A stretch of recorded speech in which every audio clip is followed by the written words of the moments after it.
Hi everyone, welcome back to my channel. I'm Puck. Today I'm doing a mid-month reading check-in. I did one of these last month and I really liked it. Just middle of the month, check in, say hi, talk about what I have most recently read, what I am currently reading, what I think I might read next. I'm hoping that in the second half of May I will get some more reading done because the first half of the month I wasn't reading a whole lot. I mentioned, I think in my wrap-up, that for grad school my final project was due on the 13th, so at this point I have submitted my final project, I did my final presentation, I've gotten my grades back for it, and I got A's on everything, which means I'm definitely graduating, which I wasn't really worried that I wasn't going to graduate, but it's just nice to be sure. And my graduation ceremony is on the 20th, so it's very soon. It's of course going to be like a virtual ceremony, which I am totally fine with because personally I don't like graduation ceremonies. Every graduation I've had to go to, like I've tried to get out of every graduation ceremony I've ever had to go to. It's never worked because my mom always forces me to go because she's more excited about it than I am, but I just don't like graduation ceremonies. They're boring. So I am very okay with doing a virtual ceremony. Anyways, so all of that to say, my semester's finally over. I don't have any homework that I have to do, so I have more time to hopefully get a lot of reading done and hopefully make more videos because I've been a little bit spotty with my videos recently, which I knew was going to happen just because I had a lot of other things going on. But I'm also hoping that I will be able to post more frequently, post more consistently, just because now I have more free time. I also was thinking that it might be fun to do like a Q&A video. I think I posted my last Q&A last May, and so it's been like a full year since I posted one, so I just thought it might be a fun thing to do another Q&A. Yeah, because it's been a year since I posted a Q&A on my channel, so I might be doing that. If people are interested in it, then maybe I'll post something on, I think, the community tab on YouTube. I've never used the community tab before, but maybe I'll post something there and then people can leave their questions if I decide to do a Q&A. Anyways, let's start talking about the books. So starting off with the book that I most recently finished reading, I recently finished Sawkill Girls by Claire Legrand. I was listening to the audiobook of this. It's a contemporary YA, horror fantasy, I guess. It takes place on this, sentient island, and on this island, girls have been going missing for generations, but recently girls have been going missing more frequently, and we're following three girls who are on this island as two of them are trying to figure out what has been happening to the disappearing girls, and one of them who has some secrets. And I enjoyed this book. I wasn't totally blown away by it, but I definitely enjoyed it. And I'm going to be talking, more detail about it in my wrap up, but I think I gave it 3.5 stars. I did like it. Then I have 4 books that I'm currently reading, and all of them I've kind of just started. I am not very far into any of these. So the first one is an audiobook. I'm listening to a nonfiction book called Gathering Moss, A Natural and Cultural History of Mosses by Robin Wall Kimmerer. Okay, there we go. And so it is a nonfiction book about moss. And I found it on Scribd, I think, and I was like, you know what? Why not listen to an entire book about moss? So far, I'm really enjoying it. As I said, I'm not very far into it yet, but I love moss. It's great. And I'm looking forward to learning more about moss, but so far it seems the way that she's writing about it is very kind of essays where she's telling stories about herself and her life and then weaving in information about moss. It's not just informational about the moss, but I'm really liking it, and she kind of weaves some of her own philosophy into it, which I'm also liking. Then I also just started The 10,000 Doors of January by Alex E. Harrow, and this is one of the books that was on my spring TBR because this is a book I've been meaning to get to. It's a book about books. I think it's one that it's like historical fiction fantasy about a girl who discovers how to use books as portals to other worlds, which I feel in books about books is a very common, books as portals is a very common trope. And this has had very mixed reviews about it. I don't know what I'm gonna think about it. I decided that I wanted to listen to it as an audiobook, so I just started it. I listened to the first like chapter or two while I was doing my makeup this morning. So I don't really have a lot of thoughts about it yet, but I'm not hating it so far, but I'm also only like a chapter into it. One of the physical books that I've been reading is Greenwood by Michael Christie, and I just recently got this. I haven't hauled it yet, so this will be in my May haul.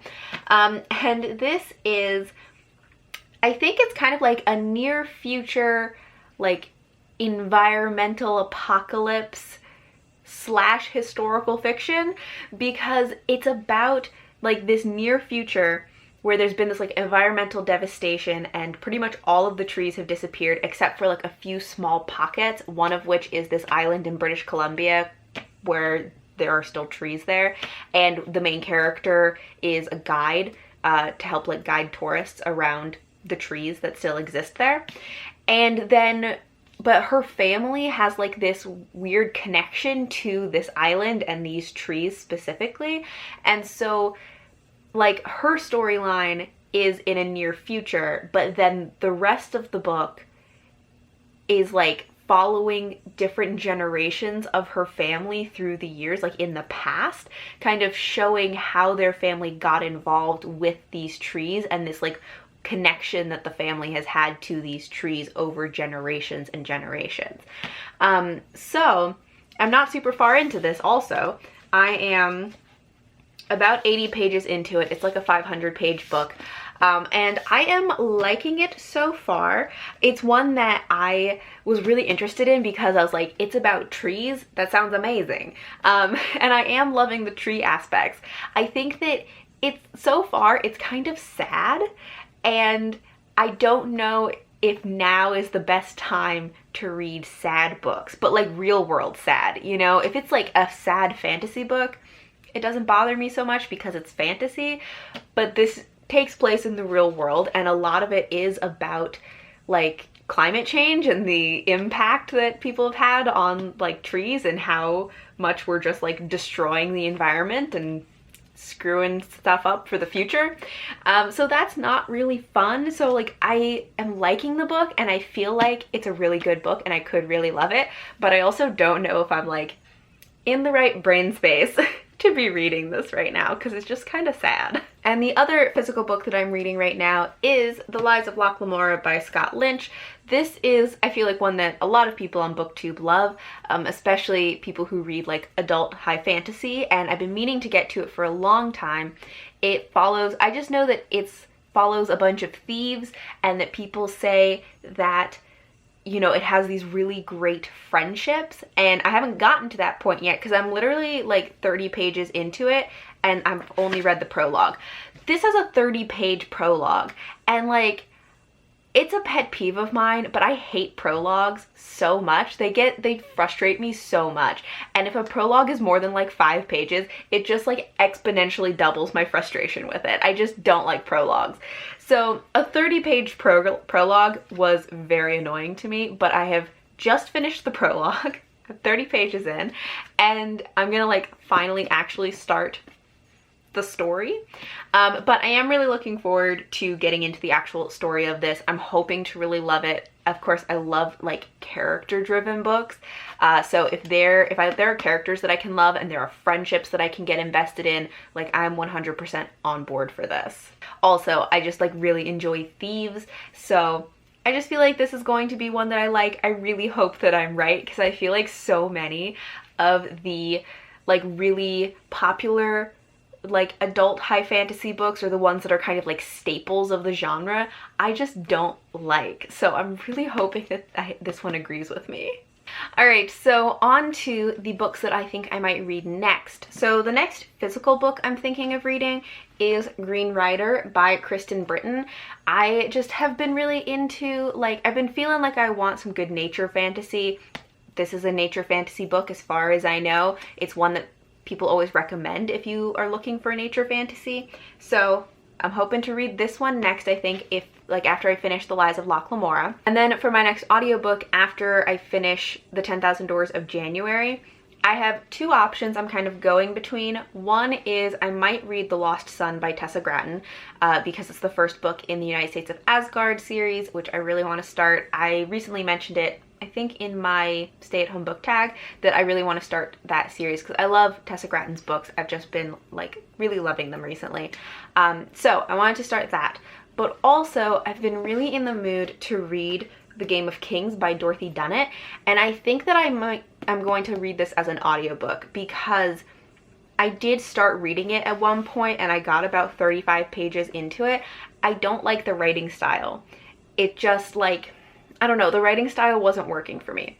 But I'm still really interested in the story. I still feel like I could really like this, and so a lot of times my solution, like if I don't like the writing style but I'm still interested in the story for a book, then I'll just listen to the audiobook, and that usually fixes it for me because I don't have to deal with the writing style.